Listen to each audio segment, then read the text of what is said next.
A lot of this isn't going to make sense to you, and I'm sorry about that. I'm just gonna start at the beginning, with the house.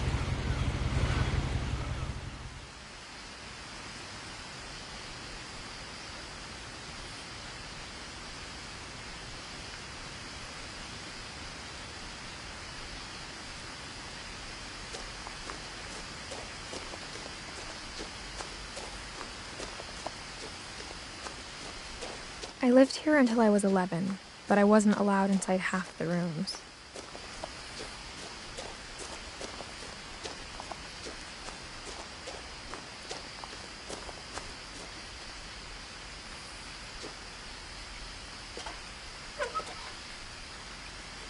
Inside the mailbox were bills from 7 years ago, marked urgent, open immediately.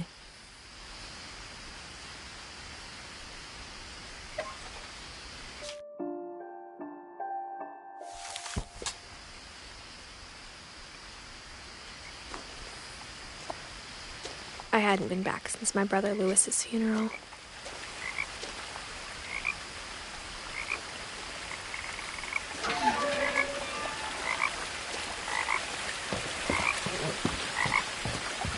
In her will, my mother left me a key but didn't tell me what it unlocked. Maybe she thought I'd know. Or she thought that the mystery would be enough to bring me back.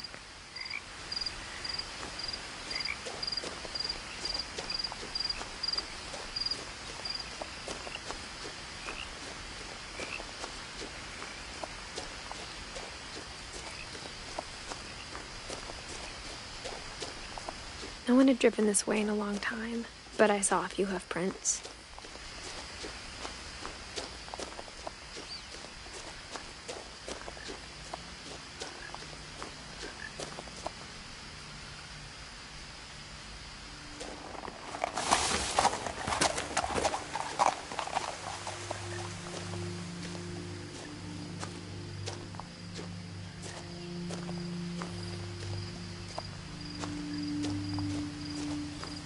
The truth is, even after I inherited the house, I never thought I'd come back to it. But now I had questions about my family that only the house knew the answers to.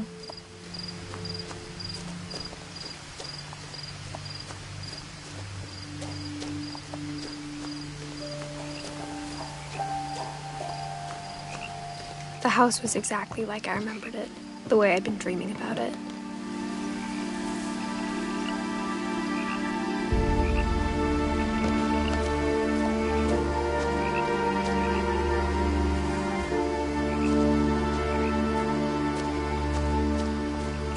As a child, the house made me uncomfortable in a way I couldn't put into words.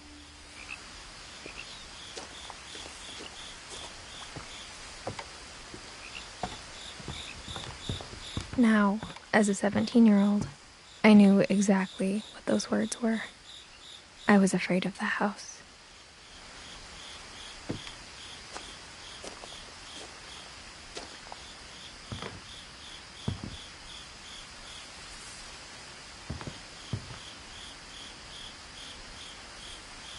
I hoped the key might unlock the front door.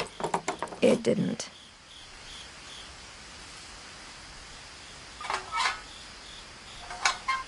Looking in, I felt like the house itself had been waiting for me.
Crawling through the doggy door used to be a lot easier when I was 11.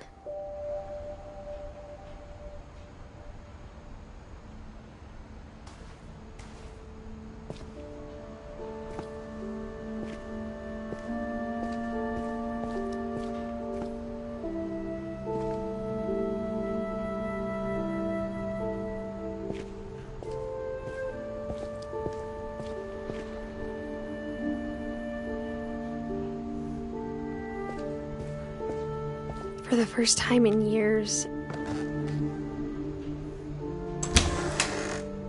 I felt like I was home.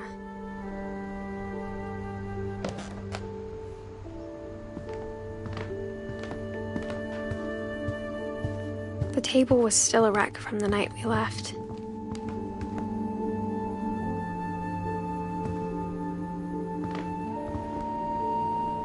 My mom was the only one of us who could imagine Great-Grandma Edie living in a nursing home.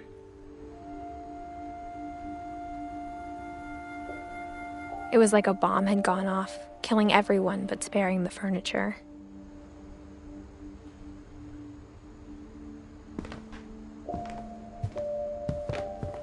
Nothing in the house looked abnormal. There was just too much of it, like a smile with too many teeth.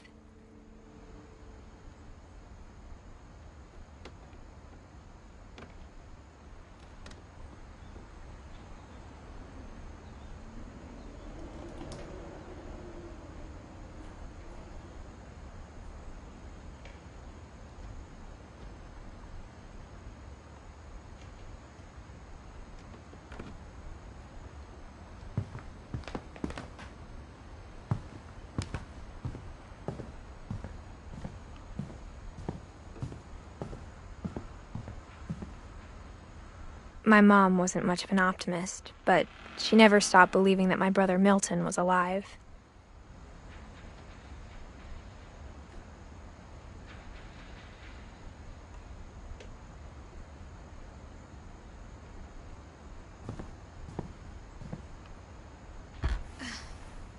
Edie told me once that every who ever lived is buried somewhere in the library.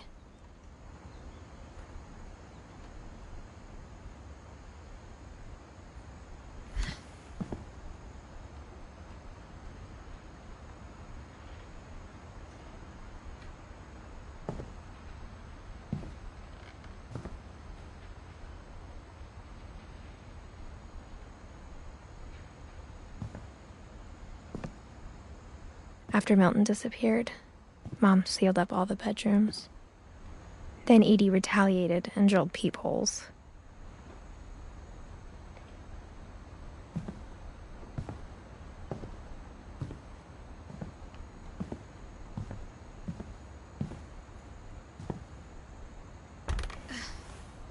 The last time I was in Edith Sr.'s room, I was 10 and she was painting my portrait.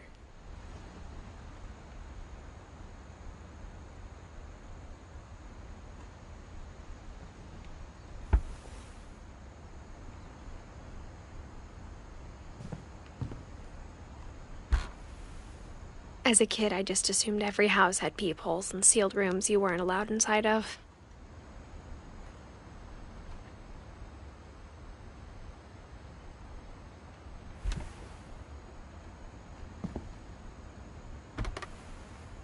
My Grandpa Sam spent 7 years sharing a room with his dead brother, Calvin.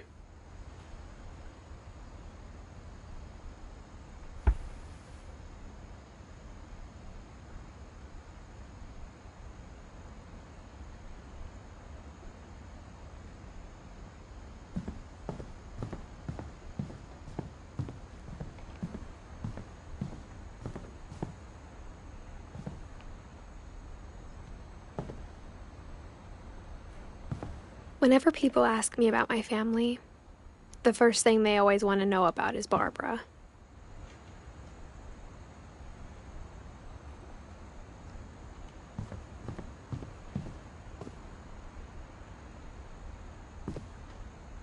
Mom must have locked the third floor stairs on the night we left.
I spent a lot of time playing in Great Uncle Walter's room. I think my mom sometimes regretted not sealing it up.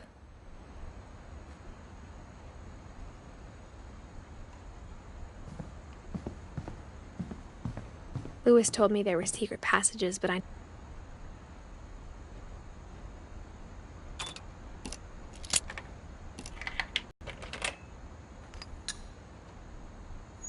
Turns out, my mom was really good at keeping secrets. Now it was time to find out what my mom had been afraid of.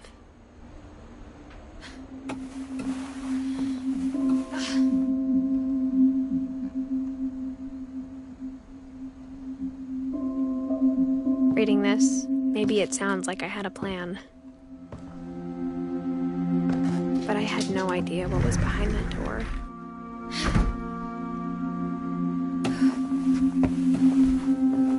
Just like I had no idea where all this was gonna lead.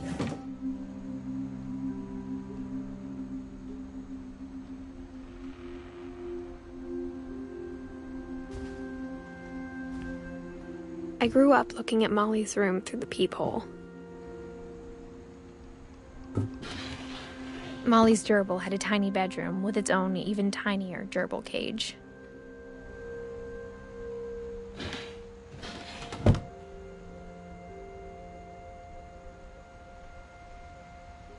Being inside for the first time, I felt like I'd stepped behind a painting.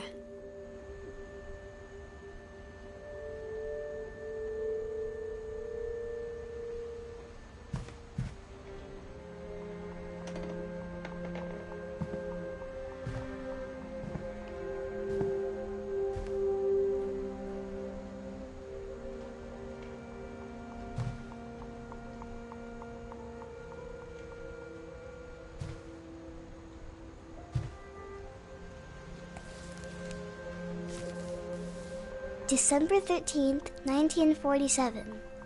Dear Diary, I'll be gone soon, but I wanted to tell somebody about what's gonna happen. It started when Mom sent me to bed without dinner. I woke up and I was starving, so I looked around for something to eat.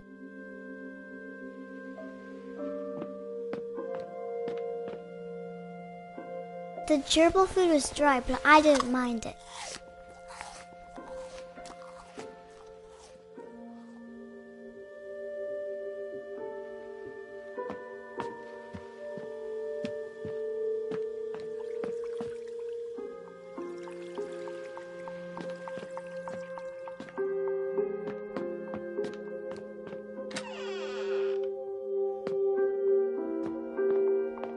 I kept eating and eating.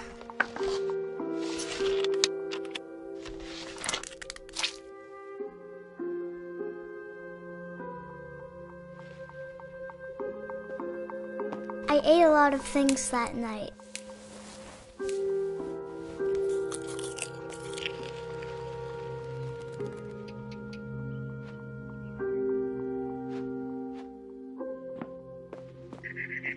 Then I heard chirping outside my window.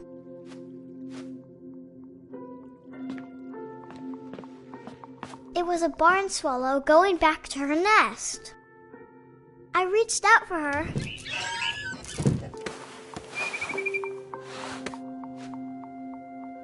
And suddenly,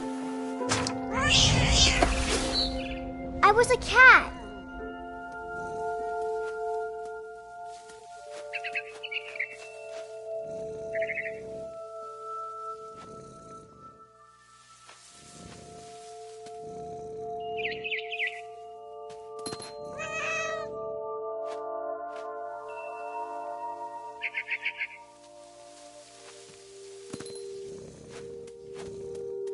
I tried to be quiet, but the bird was really scared.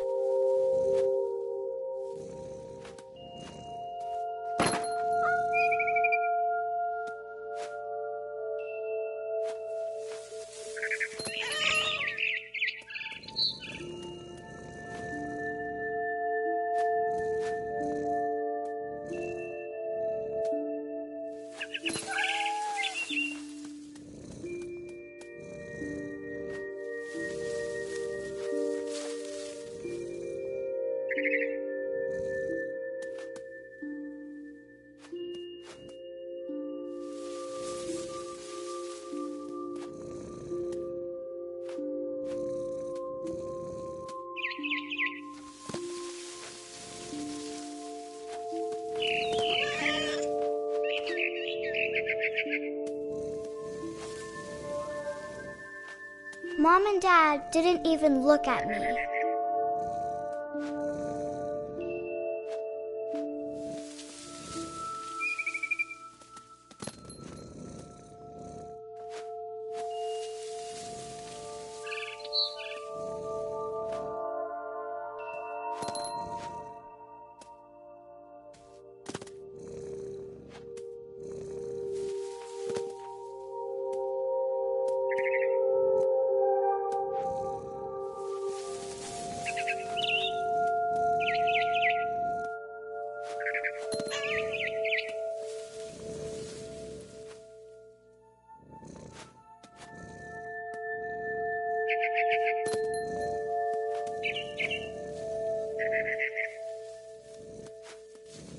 The babies were all gone.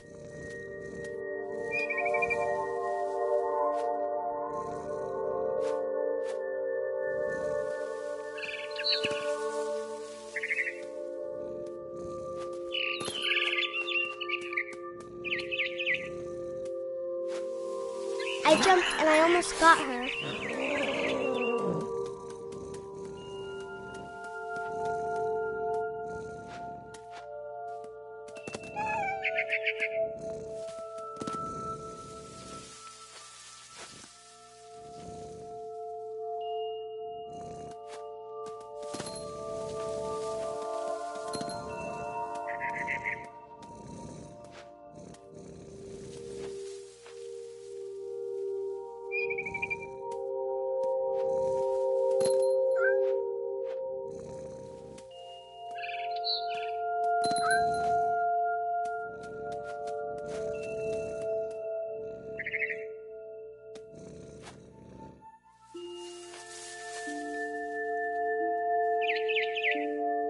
I could tell she was getting really tired.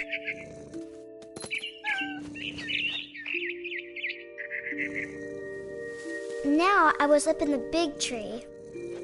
I promised Dad I wouldn't climb it anymore. All I cared about was eating that mama bird.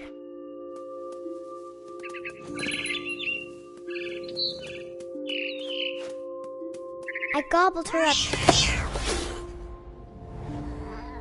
And suddenly, I was an owl. First, all I heard was the wind. Then I heard little teeth nibbling in the grass.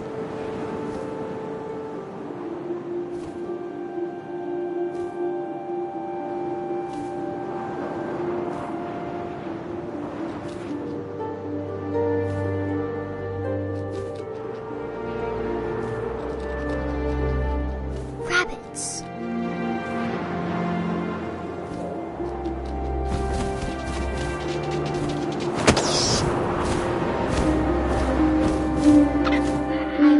His face looking up and seeing mine through my talons. I swallowed him up, and I didn't chew one bit. Then I flew off to find something bigger.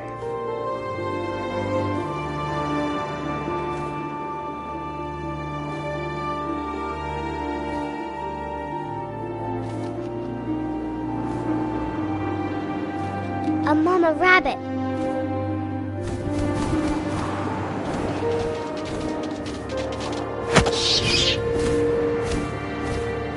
She was almost too big to carry.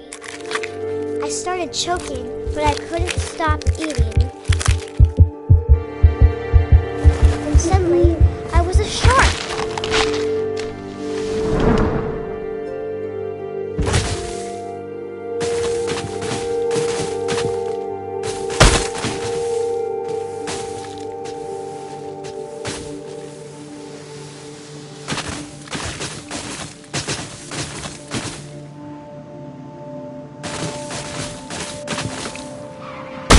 I rolled off a cliff and into the ocean.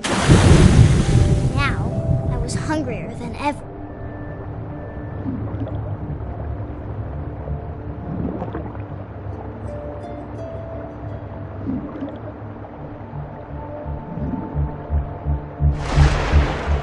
I wanted fat, juicy seeds.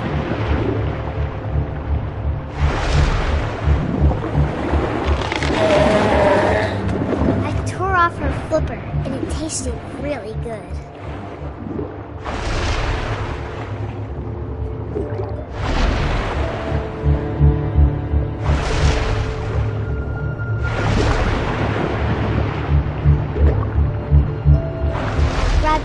pipe.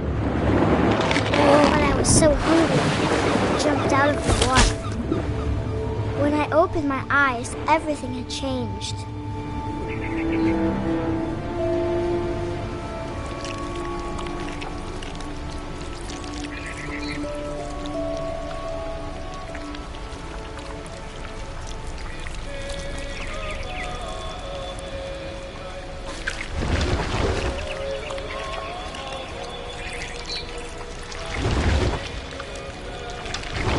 Now I was a monster and I smelled people everywhere.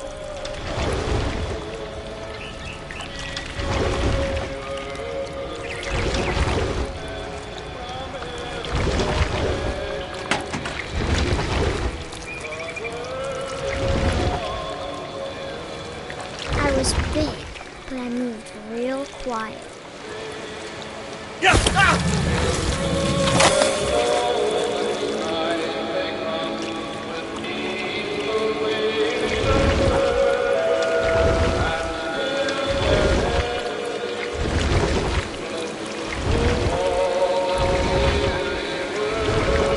I wanted to stop, but also I didn't.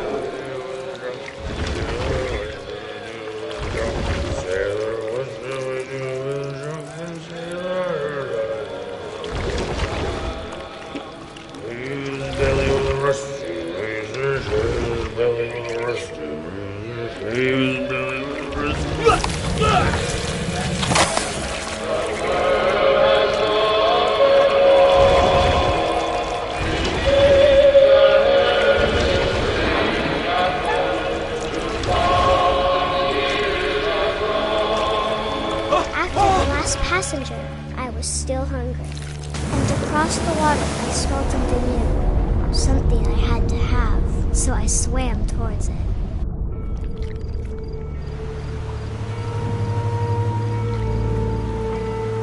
I slithered onto the sand, and the good smell went into an old pipe.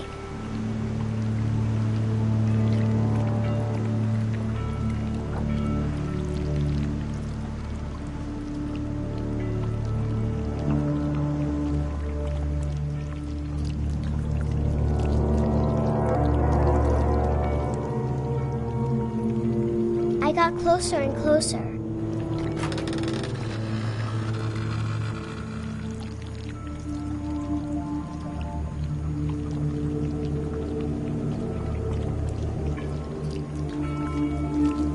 All of my stomach started growling. And suddenly, I was me again. I held my breath for a long time, but I couldn't hear anything. I think it's waiting for me to fall asleep. But it's not going to wait much longer. It needs to feed, and we both know I will be delicious.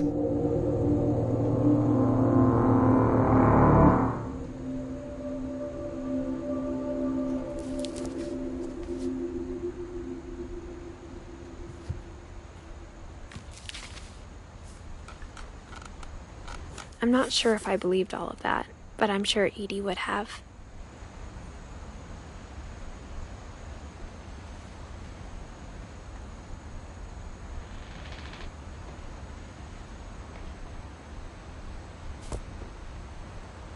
I got the sense Edie had spent a lot of time here, before my mom sealed the doors.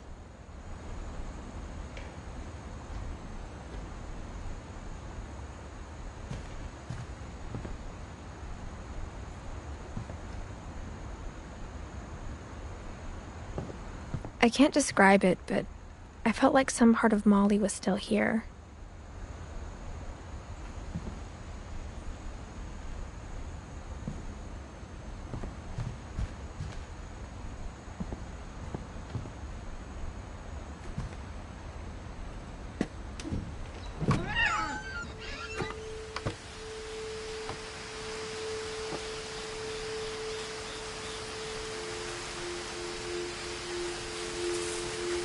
This will be obvious later, but my mom never told me any of these stories. Edie would have, but Mom didn't like bringing up the past. Though, when we adopted a stray kitten, she was the one who named it Molly.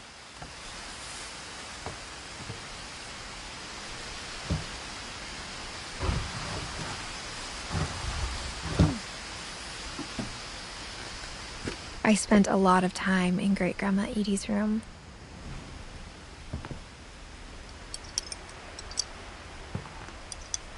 We got along, and it was a good place to hide from my mom.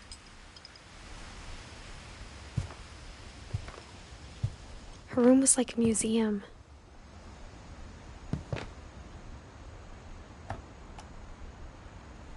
For 500 years, the Finches have been famous throughout Norway for their fortune and misfortune.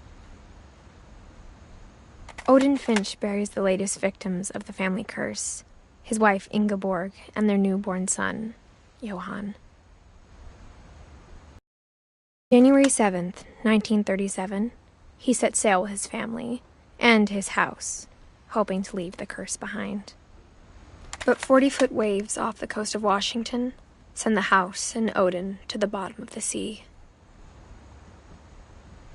Odin's daughter Edie, with husband Sven and baby Molly, step ashore on their new home, Orcas Island. Odin Finch is the first to be buried in the new family cemetery.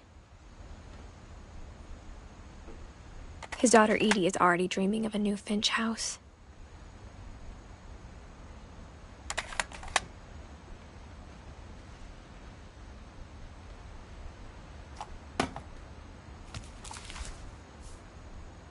Whatever's wrong with this family, it goes back a long ways.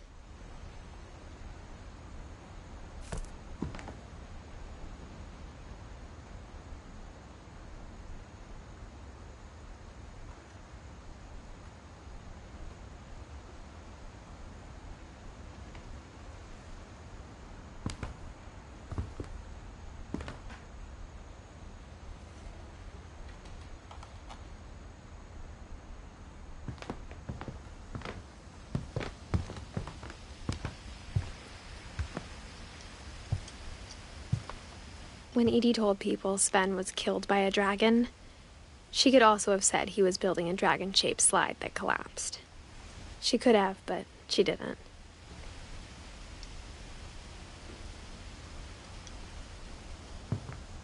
Even in her 90s, sometimes Edie seemed a lot younger than my mother.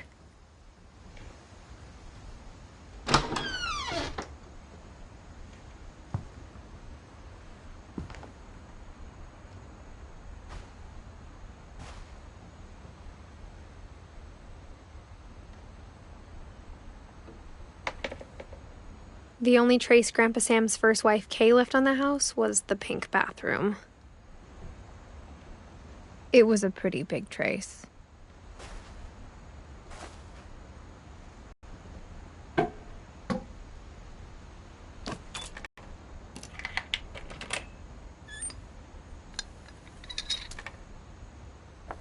There's a secret in this bathroom.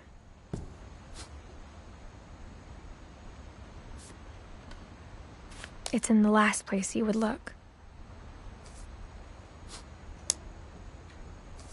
It isn't in the cupboard. It's hidden in this book.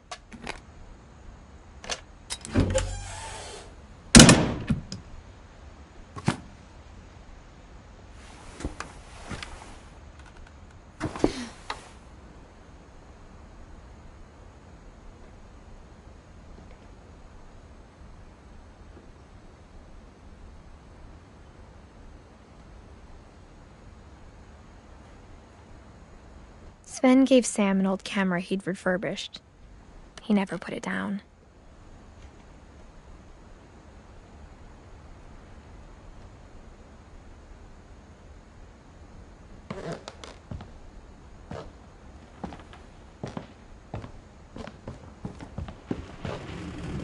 From the paintings on the wall, it was clear my brother Milton had been here before me.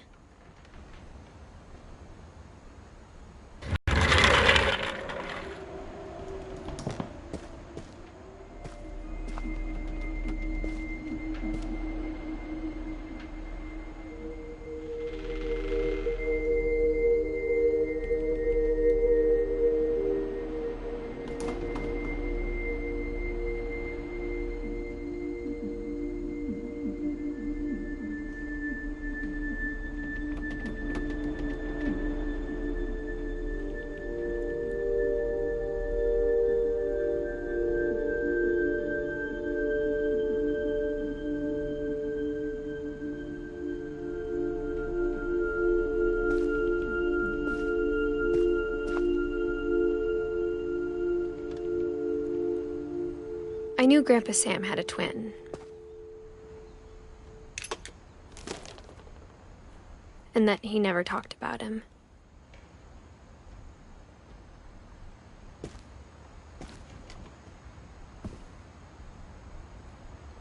I guess my grandpa didn't like history any more than my mom did.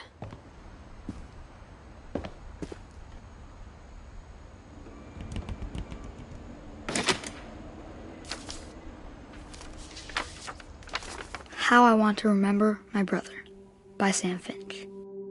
The thing I remember is that when he made up his mind, that was it.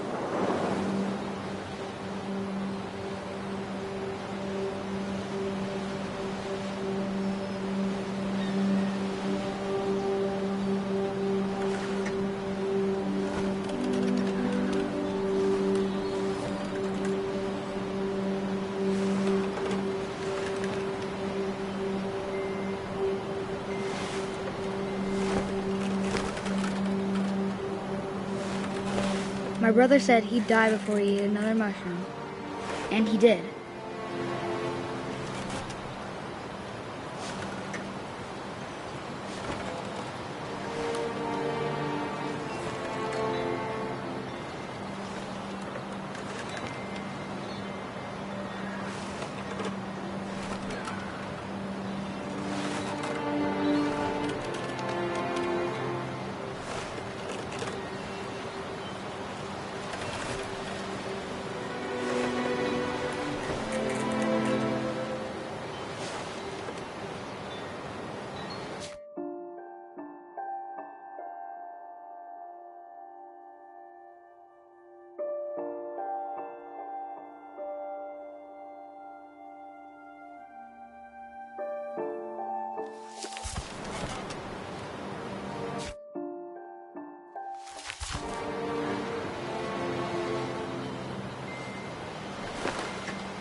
At Barbara's funeral, we swore we'd never be afraid again.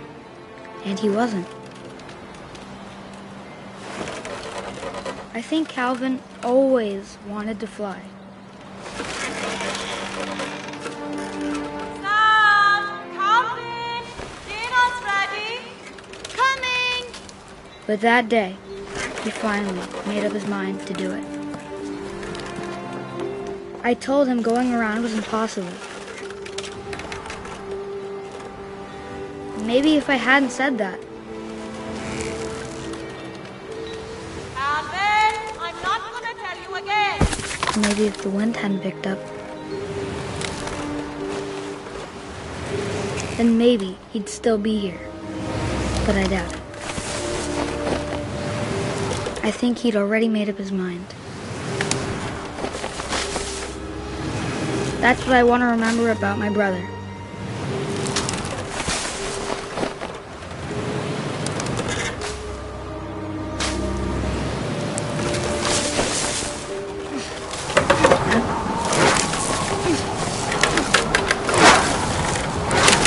The day he made up his mind to fly. And he did.